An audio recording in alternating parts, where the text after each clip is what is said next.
as a Yemenite Jew, I can tell you that the name itself is not the devil, is not a pagan idol, is not the moon god, as evangelical Christians have been propagating for decades. This is a very, very sick cult, by the way, and their idiocy is quite redundant.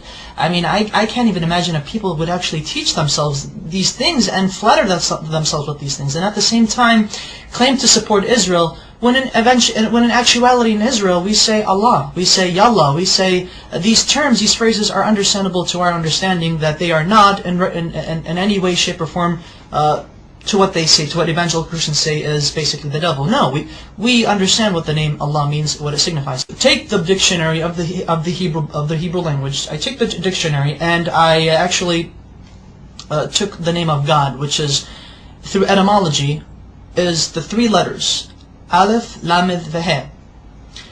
Basically, I wrote it down. I know I don't have the whole thingamajigs on, you know, you get the idea. So basically, Aleph, Lamed, Veh. This in Hebrew means, well, without the, well, see, that's the thing. Without the vowels, because the dots, the nikud, the dots, or the vowels right here, these are vowels beneath the letters, indicate how the word itself is to be pronounced. So I'm going to block these right now for a second, but I'm going to show you. This right here, in my understanding, because I'm going to say what it is, this says God. Elah is God in Hebrew. Now, with these two right here, with these two vowels, this is the Fatah Sagol, Fatah Sagol. This would indicate that this would turn the word God, which without these vowels it would be God, Elah. Now it would be Olo, Olo.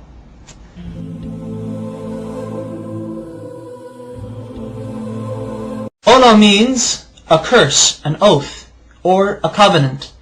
Christian evangelicals love to use this. They like to say, but you see, Allah, with these vowels, indicates that Allah is a curse. Therefore, the Muslims are worshipping an evil God who was a curse onto humanity. These evangelical Christians, they're nutcases, they're nutbags. And I took it upon myself further to actually see how they got this idea that Allah, the Arabic name of God, is a curse, and more recently is the devil. I don't know how they do it, but they do it. Allah is not the devil. God forbid. May God even forgive me for saying such horrible things. But here's the Hebrew version of the Arabic name Allah once it is written in Hebrew. The Arabic name Allah has 4 consonants because Hebrew is like Arabic. It's almost similar. Same alphabet, same thing, just different script. This is the Arabic name of God. This is how the script is. This is when it's connected, because Arabic is a cursive language. This is the connected form, but however it is 4 letters. 1, 2, 3, and 4. I'm going to have to baby you guys into this. Now this is the name of God, Allah in Arabic, but broken up. So that way each letter is given its position. This is Aleph, this is Lam, this is Lam, this is Ha. So Allah. Okay. Now this right here, Allah in the Arabic script, this is how it would become rendered in the Hebrew rendition. That way, Allah in Hebrew would be Aleph, Lamed, Lamed, He. Okay. Now, how do we get this? Which this right here is, this basically means cursed. And the only reason why this means is cursed because of these 2 vowels. There are 7 letters in the Hebrew language that look like this, that have these 3 consonants. There are 7 Hebrew words in the Hebrew language that have these 3 consonants, and they're both the same. How do Hebrew-speaking Jewish people or non-Jewish people know? How do they differentiate? How do they know when a curse means a curse and God means God? Because this right here, without the vowels, this literally means God. This right now I'm just God. This says Elah, Elah. Now with the vowels, it means Ola, which means a curse. Look at this right here. I'm actually going to write down the proper Hebrew name of God with the correct pronunciation. This is how we know. This is how we could tell when God is God and when the letter represents, or when the word is God, or when the word means curse. Okay. There we go. Notice the symbol, notice the vowels. This becomes A, and this dot right here, the holom, it becomes Alo. Alo. Olo and Alo. Olo, Alo. Guys see the difference? This right here, though they have the exact same letters, Exact same letters. Everything is rendered the same thing. However, the use of vowels in the Hebrew language allows us to make distinctions between the understandings of what the words mean, what they imply. This may mean curse, but this at the same time may mean God. Okay, that's fine. In Arabic, God can also be written without using two L's. So it could actually be Alif, Lam, Vahe. So, Ilah, which is the exact same thing as Allah.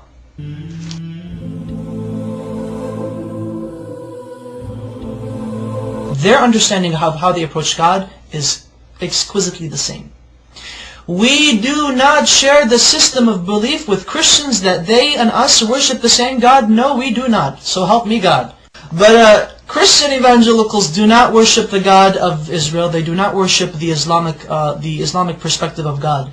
Maimonides, one of our greatest philosophers in Judaism, as well as a religious philosopher of Judaism, has quoted extensively in his beautiful Igeret Teman, or the Epistle to Yemen, in which he was basically teaching and giving, basically answering many questions brought forward to him.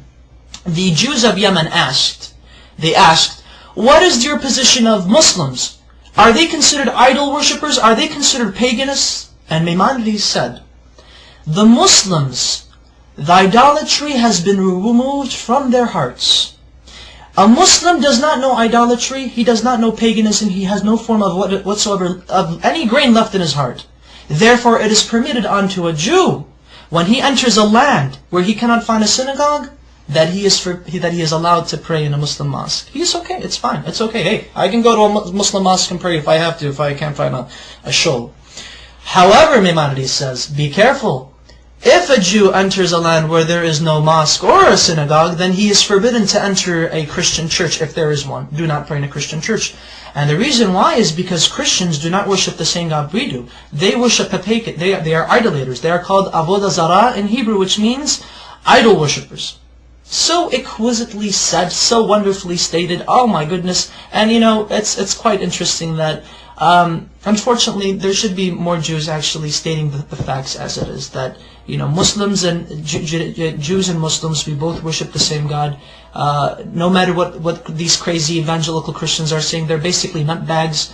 Whatever they say, they just try to come up with exceeding lies, redundant lies. The type of lies that only a child in the kindergarten could easily make up, and emphasize that Arab Christians, and you know, this is what's also funny, and thankfully I remembered this, because this is what I really wanted to say, and get a load of this, Christian evangelics.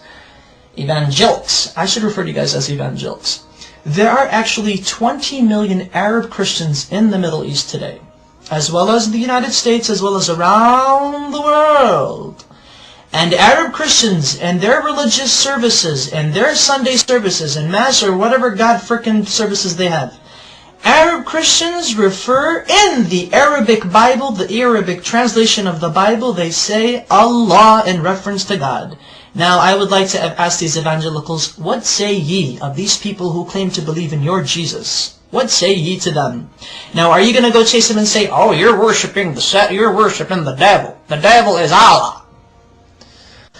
Just let you know that classical Arabic is very close to classical Hebrew, biblical Hebrew, as well as classical Aramaic. They all tend to agree, they all agree in unison that Allah, Hashem, Allah are, through etymology, which is the study of the root of words, have come to a unanimous agreement that Allah is the perfect Arabic name of God, that it cannot be made into a male. Through its perfection, it cannot be made into a male gender nor a female gender. Rather, it is a neutral personification, not personification, but rather a neutral attribute to God. Such wonderful history. Sallallahu alayk, walhamdulillahi rabbil alamin.